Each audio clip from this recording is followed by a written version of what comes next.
Excelência, a memória. Olá, eu sou Viviane Cesarino e este é o Vossa Excelência, a memória.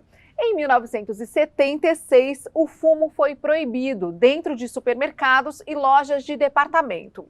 Em 77, uma lei tornou obrigatória a colocação de preços na frente dos restaurantes.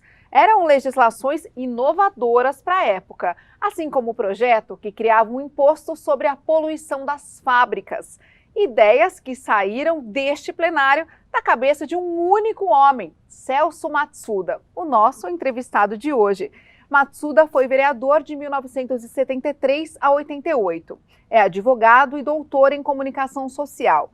Ex-secretário do Abastecimento e também de Obras, diretor da EMURB, gestor das Secretarias Nacionais de Habitação e Política Agrícola. É um currículo extenso, é uma honra ter o senhor aqui no Vossa Excelência a Memória. Muito obrigada pela presença. Obrigado. E a honra é maior por retornar à Câmara Municipal. Acho que aqui começou tudo, né? Eu era recém-saído da universidade e, de repente, eleito, vim assumir aqui na Câmara Municipal e realmente foi o início aí de toda uma carreira, né? Não mais de engenheiro, que foi a minha formação, né? Praticamente não exerci, e continuei aí nesse processo. Quantos anos o senhor tinha quando entrou nesse plenário pela primeira vez? Tinha 22 para 23 anos. Eu fui, na época, o mais jovem vereador eleito no país, né? E o mais votado. Eu tive, naquela época, quase 70 mil votos, o que significava que era o dobro do deputado federal mais votado em São Paulo, né? Então, Um vereador tinha o dobro de votos do federal mais votado. Foi na época... foi, digamos assim, eu até fui manchete, né, digamos, a nível nacional, né, mas valeu a pena, foi tudo muito importante. O que um jovem naquela época com 22 anos, que poderia querer curtir a vida, viajar ao mundo, experimentar outras coisas, veio fazer na política? Eu acho que a primeira coisa foi idealismo, né, idealismo. Eu vinha de uma história, lá na Universidade Mackenzie, onde eu estudava. Eu fui eleito presidente do Diretório Central dos Estudantes, então eu comecei toda uma vida, digamos assim, de atuação acadêmica, participando, representando junto ao chamado Conselho Universitário. Então todo esse processo que, de certa forma, se assemelhava ao que eu voltei a fazer na Câmara. Quando muitos me perguntam assim, mas como é que você teve essa votação extraordinária? Foi graças aos estudantes, né? Os meus colegas, não só da minha universidade, mas de todos que me conheciam pela atividade acadêmica, eles pela primeira vez, eu diria que nesse país, fizeram um trabalho quase que, entre aspas, profissional, utilizando o que a gente chama de marketing político, coisa que eu estou dando aula hoje. Descobriram o marketing político lá atrás, fazendo a propaganda para o senhor. E o que eles fizeram de diferente, que fizeram o senhor ter esse montão de voto? Primeiro, a comunicação, né? Eles realmente criaram sistemas em cadeia, né? Um controle, um planejamento bem organizado de onde ia, quem não ia, onde tínhamos que fazer todo um trabalho corpo a corpo, né? Não havia as mídias, não havia... Isso que eu ia falar, sem internet, sem WhatsApp, sem Facebook, sem Instagram. Corpo a corpo. Sem celular.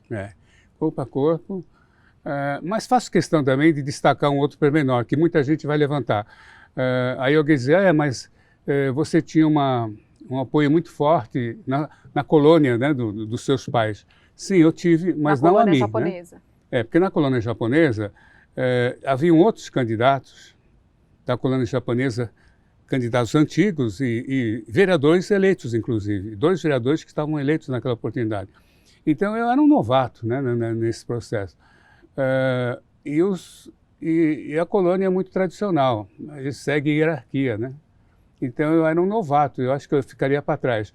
Mas aí surgiu algo que eu admiro muito, foi meu pai e a minha mãe, né? Meu pai era uma espécie de líder na colônia japonesa e a minha mãe era uma trabalhadora incrível. E eles fizeram algo que na época eu disse que foi um dos marketing, eu ensino hoje isso, né? O quê?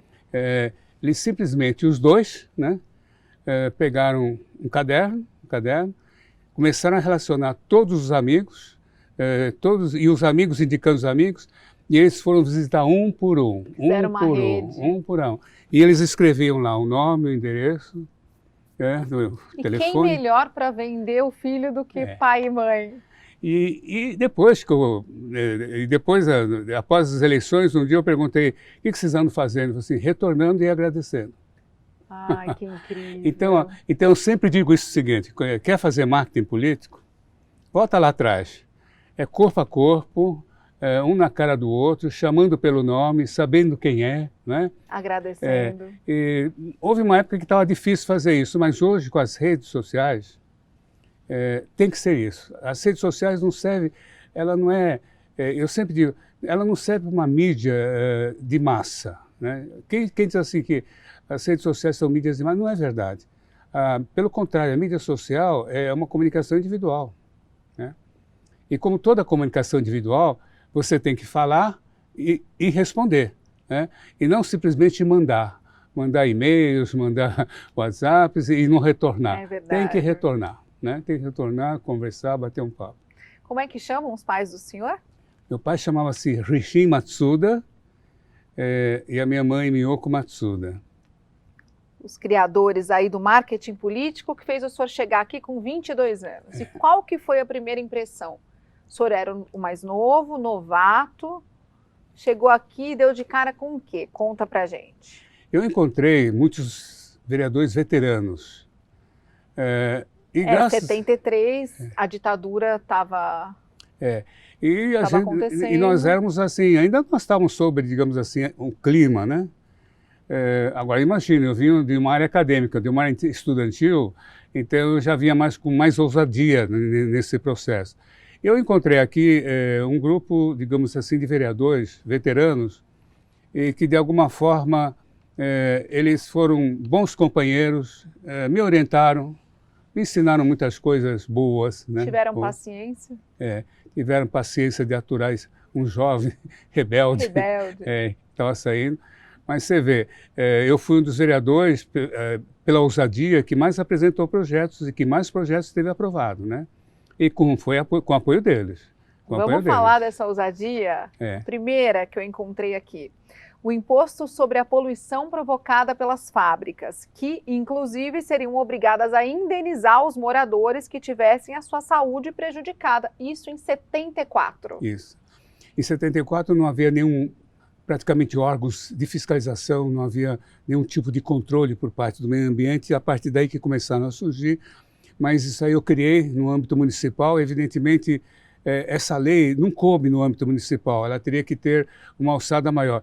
Mas assim mesmo, foi aprovado, virou, digamos assim, claro, ela não prosperou, mas serviu digamos assim, de alerta.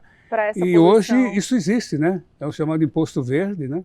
Imposto verde que, inclusive o selo verde a nível internacional, tudo isso surgiu naquela época. Surgiu daquela época, a história. Dessa ideia. A Semana da Educação, Semana Educativa contra a Poluição. Essa foi aprovada, essa virou lei em 74. Virou lei. E graças a essa semana que surgiu aí contra a poluição, surgiu uma lei que eu propus também na Câmara, que foi aprovado, que foi a primeira lei do silêncio, né? A lei o projeto contra os ruídos. A lei contra o ruído. Isso era bem inovador para a época. Totalmente inovador, com a utilização de recursos. Hoje se utiliza recursos de medição, mas naquela oportunidade era na base do fiscal ir até o local e indo lá com o aparelho, tentando medir o nível, né? Colocar o ouvido. Mas foi a primeira lei, foi uma primeira lei do silêncio aí. Hoje já está, evidentemente, está bem mais aperfeiçoada, mas foi a primeira vez que surgiu no país, né?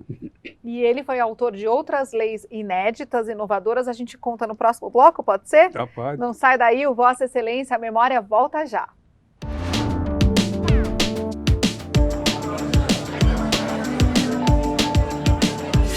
Vossa Excelência, a memória.